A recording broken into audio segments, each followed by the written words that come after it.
with this, we're starting right now. I'm honored to have two dear friends here with me today. We're at Find Your Funny Toastmasters. I'm Tom Hobbs, known as the man in the hat.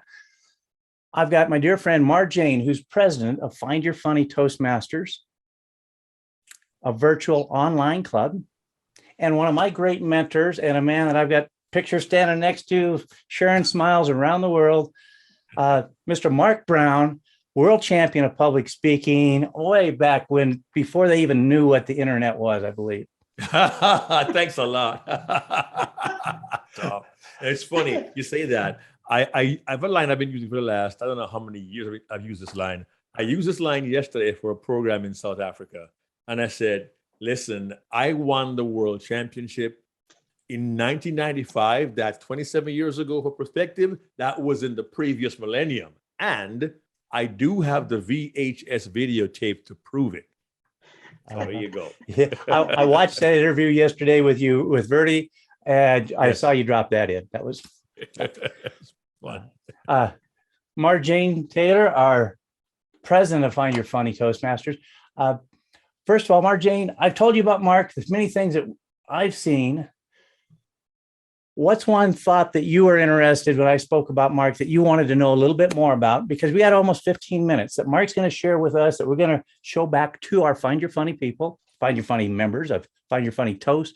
We have fun ways of saying it. Let's just put it that way. What's something that intrigued you when I talked about Mr. Mark Brown, the voice of Toastmasters? Well, it is the voice, and I just don't have it. But as far as humor goes, my question is, when you write a speech, do you write the speech first and add the humor? Or does the humor kind of come along as you're writing it? You think, this could be a funny bit right here. I don't write the speech and say, okay, humor is going to go in here. I also don't say, how can I add the humor? I don't believe in adding humor. I believe in uncovering humor. I believe you can find your funny. See what I did there? I believe you can find your funny. And one of my mentors, I considered her a friend, may she rest in peace, was the world famous humorist Jeannie Robertson, who would deliver new material every year from 1964 till 2021. She was amazing. And she appeared on a podcast I co-host with 2001 world champion Darren LaCroix. It's called the Unforgettable Presentations Podcast. And she said, you need to look around you every day. Keep your eyes, ears, and your mind open, because funny really is all around you. You just have to see it. And I have discovered over the past 27 years since I won the world championship that the key really is to find your funny. It's there. You simply have to uncover it. I believe a mistake many Toastmasters make, especially new Toastmasters, is they want to find a joke that fits into their presentation. And when I say find a joke, I have known people to go to Reader's Digest September 74 issue to find a joke from there, or they heard a funny joke. So, yeah, Tom, you raised your hand. And look, I've done it too. And I have found myself at one particular Toastmasters event. I was the guest keynote speaker in the morning. And as Toastmasters may know, at district conferences, they'll often have an international officer come in, and they may speak at lunch or for the evening banquet. I spoke in the morning, and I told this joke that went over really, really well, and it was a joke. The director, the ID, was not there in the morning. They came after my presentation, and they spoke at lunch, and they told the same joke. That was for me a bing, bing, bing, bing, bing. Okay, stop telling jokes and start thinking about how you can find humor in a situation. So when I say Jeannie said, keep your eyes open for humor, I'm trying to find funny ways to look at things. And here's a hint for you, Marjane and everybody else. Sometimes the best humor you have comes from a previous misstep, mistake, or tragedy you had, but over time, as you look back at it, that was pretty funny. At the time, it wasn't funny at the time, but now I look back, that really was pretty funny. And what you do is you recall what amuses you and you record it. You recall it and then you record it. It's not, I recommend a humor file. A file of funny situations, funny experiences. When you begin to fill that humor file, funny photographs you have in your phone is a great way to find funny. We have in our phone photo galleries, and I'm kind of weird this way. I'm going to confess, yes, my background is computer programming, but I was never really a OCD kind of person. But I have a photo gallery on my Android phone. iPhone users don't hate on me. I'm an Android user. Get over it, okay? And I have in my phone a gallery, and it says here, albums. I have categories. I have what's on my camera. I have screenshots. I have downloads. I have a family photo album, which has some heartwarming and some really crazy things. I have one called Childhood. That's how you find your funny. You find a picture of yourself when you were a kid, you're going to find funny. Trust me. I got a picture of my brother, my sister, and me, circa 1965. Okay. That skinny kid in the middle, that was me. That's funny to me now.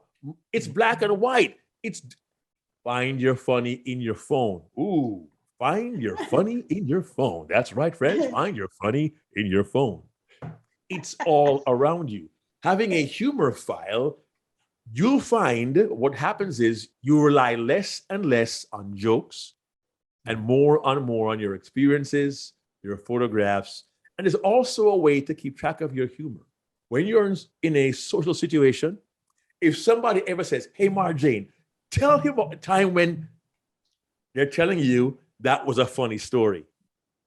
Your audience tells you what's funny, but they won't know until you try it. Bottom line, find your funny by keeping your eyes and ears open and by going back over your life and find out what was funny, what's funny now that wasn't so funny back then. You'd be surprised to know how much material you have that really is funny. Thank you. Marjane, quick, I'm going to set you up. Follow up. Tell Mark who you saw live performance that was so important that he just mentioned. Jeannie Robertson.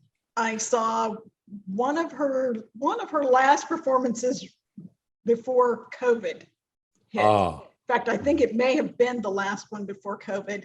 And I've been a fan of hers. I love her type of humor. I've just read a couple of her books, her older books, and it's funny because she also talks about having a humor file. Okay. And now, was it her a rocking chair tour? Yeah. Was it her rocking chair tour? It was the rocking tour, chair tour. And the thing I regret is that because of COVID, she couldn't come out and talk to everyone afterwards like she normally would. But it was wonderful. Yeah, may she rest in peace. She was absolutely wonderful. And she found so much humor in her marriage to Left Brain. And he allowed her, he gave her a room to talk about him in the way that she did. And it was just simple. She always told simple stories, her family, her son, her husband, and it was hilarious. And Jeannie Robertson taught me, and everyone, please get this, you don't need a hilariously funny sitcom moment to find humor. Humor is in our everyday lives. Humor is in our conversations with our loved ones and our family. Humor is in our Toastmasters meeting every other week. Humor is all around us. So I love the name. The name says, find your funny, which means it's there. You and I, we just have to find it. Exactly. Now I wanted to have Marjane say that, but I also had that joy of meeting and watching Jeannie Robertson in Denver. And I got a picture with her, and so nice. It was my honor. I was learning from her, and and you hit on two other things that I've learned from you, and I've been using for years as well, is use the phone, find your pictures in there. I use that in my keynote. I told you years ago that I use that concept that you shared with me, take it a little bit farther in different ways. And I take over pictures all the time as we're driving.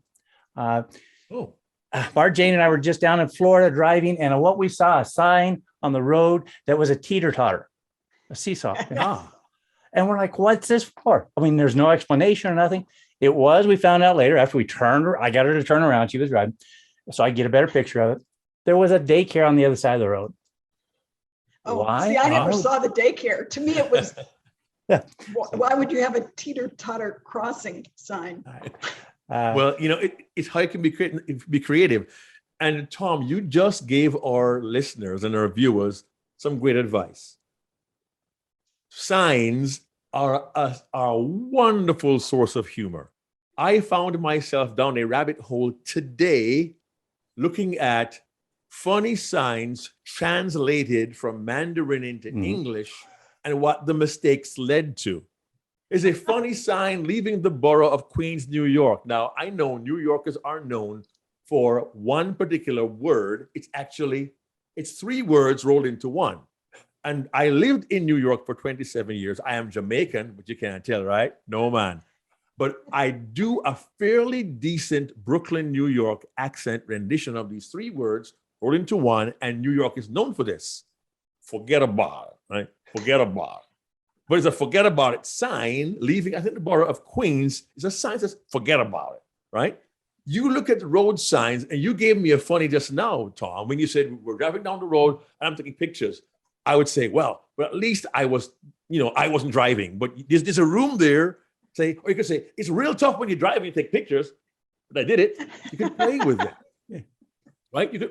One of my funny signs. And as I mentioned, the way you play with the camera and you're driving and taking pictures, I tell people, I'm often asked about my background in music. I do have a background in music. I took piano lessons for 3 years. I began playing piano when I was 5. And now I tell people I can read music, but most of what I do is I play by ear, which can get really difficult after a while, especially if you wear an earring, and people go and they laugh at that. It's ridiculous. I found humor in the minds of children. I would talk to young people in the audience for a long time. For many years, I spoke to junior and senior high school kids, and they would laugh at the dumbest stuff. And I found a way to kind of play on that. I said, you guys you're so silly. You laugh at the dumbest stuff. I bet I could say anything and make somebody in the room laugh. I said, yeah, guess what? Today is Wednesday. And they'd laugh. But when they respond, you realize sometimes the silliest things can lead to humor. And to go back to Marjane's first question, you don't see that in your first draft. You draft for content, for story, but as you begin to remember the experience and see responses, how people responded, you say, oh, they laughed at that. If they laughed, perhaps my audience will laugh too. You play with it, you experiment with it, but your eyes and ears, your humor antennae has got to be up. And I say that in particular for individuals who find themselves giving what they consider to be dry, boring corporate presentations. Listen, you may think you have to give numbers and data and stats and facts and graphs and reports. And I understand all that. But remember one thing, your audience is human too. And if you find your material boring, chances are so will they. How can you spice it up? Okay. But look for humor. And sometimes it's good to get the humor up front. If you with an audience or company or corporation and you go to their event a day early, trust me, go a day early to a conference you're going to speak at or an event, pay attention. Go to the mixer at the bar or to the happy hour. Just talk to people. You never know what you may find. You can call back to, and you can insert that into your presentation because you're looking around you, you're listening to find ways to incorporate humor in your presentations. And one more thought is this: do not box yourself into the idea of, I've got to find humor for my presentation. No, no, no, no, no, no, no, no. Find humor in your everyday life and then apply the humor you found to your presentation. Don't think, I've got to add humor to this talk. Always be aware of humor around you, and then you pick the ones that might really fit your presentation. Something a child said to you, an experience at the airport, coming to the event. You think of your vacation. There's always humor in a vacation. There's always humor in a traffic jam. There's always humor in something somebody does. And there's always humor in the drunk uncle in the family. You know what I'm saying?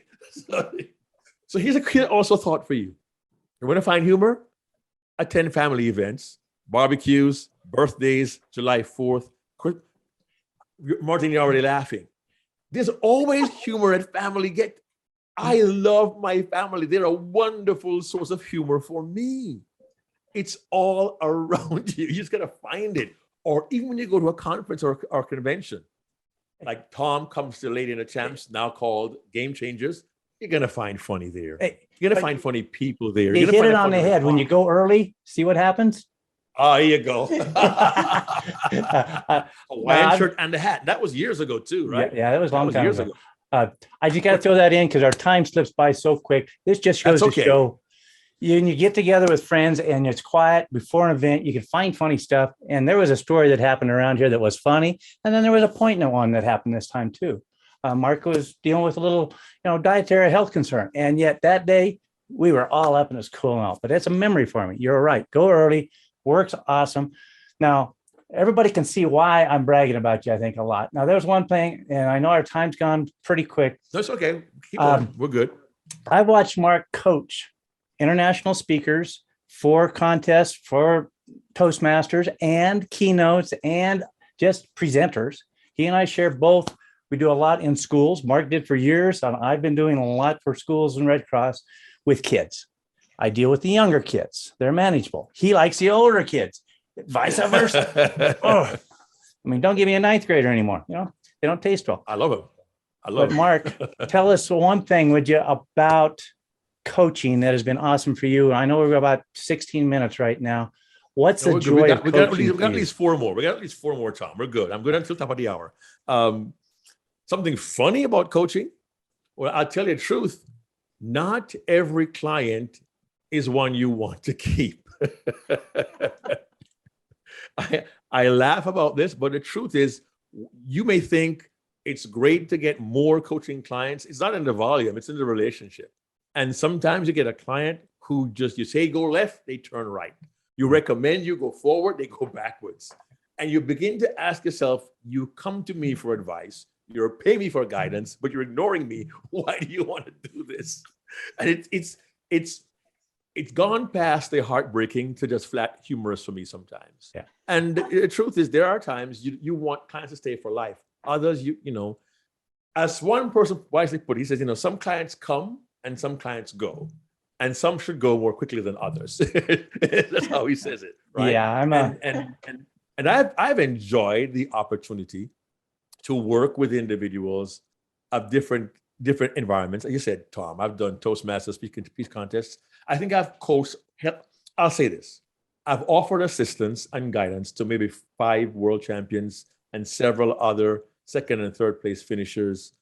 Most recently, I guess, would have been Mike Carr, who won in 2020. He and I worked together on his semifinal speech. It's called Blue, one of the best I've ever heard. Sherry Sue was second to Ramona Smith in 2018. I worked with her. Of course, I helped Jim Key. I helped the late LaShonda Rundles. I helped Muhammad Katani. I've helped, Darren LaCroix. I worked with him exclusively in 01 when he won the contest. And I may forget some other names. I don't keep track of this. As I said yesterday, Tom, I don't try to keep matches on my belt. That's not what I do. I want to help people be their best on the platform. And if anybody is serious about wanting coaching, they can certainly visit my site. I know Tom pulled up my main site there. I have a subpage called Coaching, which you can actually click on, and you'll see my program offerings there as well.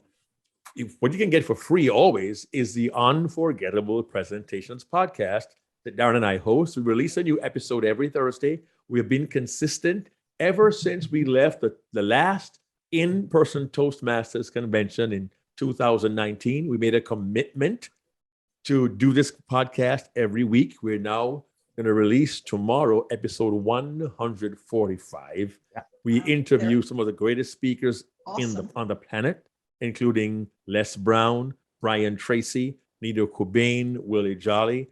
We've got some sports people. I have my buddy Chris Broussard, who's an NBA analyst at Fox Sports. He came on some time with us. The late Gene Robertson, the late Mark Eaton. Again, we have Jia Zhang, the rejection guy. We've had several of those individuals come and share their wisdom with us. And then Darren and I have conversations sometimes of some of the fun stuff, the crazy stuff, the painful stuff, but what makes being a speaker very interesting. So I would recommend you to check out the Unforgettable Presentations podcast. It's on any platform you choose to use. And if you want to talk to me offline about coaching, go to markbrownspeaks.com, click on the coaching tab, take a look at what I have to offer, and my contact info is there. Would love to talk. I help speakers with the entire speech life cycle, from idea. We'll find the right story for your message. We'll go through all of that.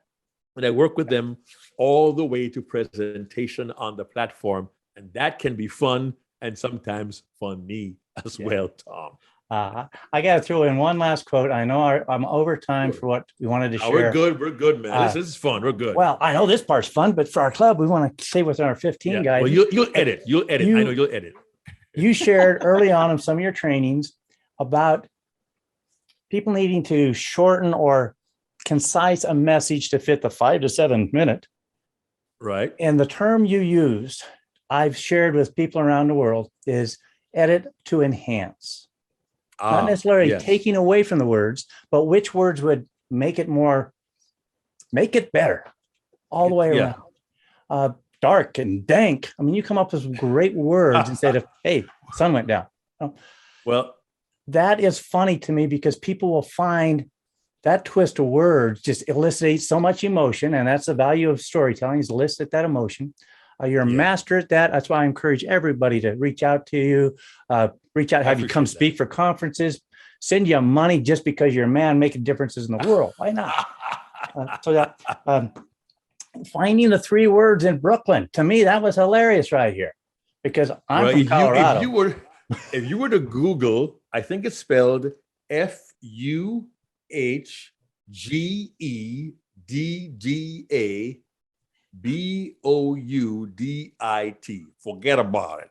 And then click images. I can guarantee you'll find it somewhere on the internet. Forget about it. Exactly. So I'm not nearly as good as you as about capturing all those great quotes that you share during the unforgettable presentations. It's awesome. I love to listen to. I've listened to every one of them. For my friends here at Find Your Funny, man, see why I get so excited about some of the cool people I get to meet? He is awesome, Mark Brown. Not only the voice, and he does sing, man. I've heard him sing to his wife. Oh boy, he's pretty wife and family. Kind, my friend. It's an honor. Thank you for sharing it. And as much as you've said you're not the funny guy, you elicit so much humor from everybody. We laugh. I've heard you joke and say, "Oh, I said that word wrong," and you'll rewind it, and you do the little rewind joke. God, it's simple. And I've got friends here and Find Your Funny that second language, third language people, they can do that too. They've never tried it yet. So, Marjane, final comment to my friend Mark.